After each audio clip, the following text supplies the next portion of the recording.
بتایا جا رہا ہے کہ پاکستان پیپلز پارٹی جو ہے وہ اس وقت حکومت کے ساتھ ہے. کیا سمجھتے ہیں آپ کہ مسلم لیگ نون اس وقت سب سے بڑی جماعت ہے ایوان میں, اور ایک عناصر یہ پیدا کیا جا رہا تھا کہ کسی بھی آئینی ترمیم کے لیے پیپلز پارٹی کی ضرورت پڑ سکتی ہے, لیکن اب وہ نمبر گیم مکمل ہو چکا ہے, کیا کہیں گے؟ دیکھیں، کوئی بھی آئینی ترمیم جو ہے وہ اس میں جو ہے ہمارے پاس سینٹ بھی بہت ہی امپورٹنٹ کردار ادا کرتی ہے. اور ایسا نہیں ہے کہ نمبرز ان کے بالکل پورے ہوئے ہیں. اگر کوئی بھی امینڈمنٹ ہوئے گی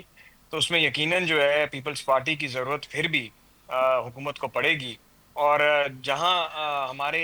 27th امینڈمنٹ کی بات ہے تو وہ بھی بڑا اعلان جو ہے ہمارے چیئرمین بلاول بھٹو زرداری صاحب نے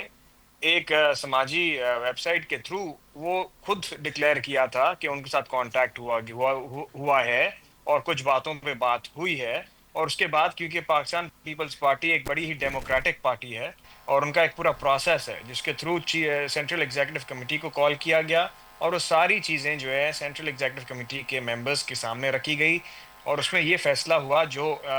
جس پر ہم نے این ایف سی والی چیزوں پر اپنی ریزرویشنز ظاہر کی اور 18th امینڈمنٹ رول بیک نہ ہونے کے لیے واضح ایک پیغام بلاول بھٹو زرداری صاحب نے پارلیمنٹ میں بھی دیا. اور اس حوالے سے جہاں پر کچھ گفتگو کے بعد اور اپنے پارٹی کے مشورے کے بعد جو چیزیں 27 آنی تھی وہ اس پر ہم نے ان کو سپورٹ کیا, اور ان کی ہم سپورٹ نہیں کر سکتے تھے وہ بھی ہم نے بڑی واضح الفاظوں میں بیان کیا.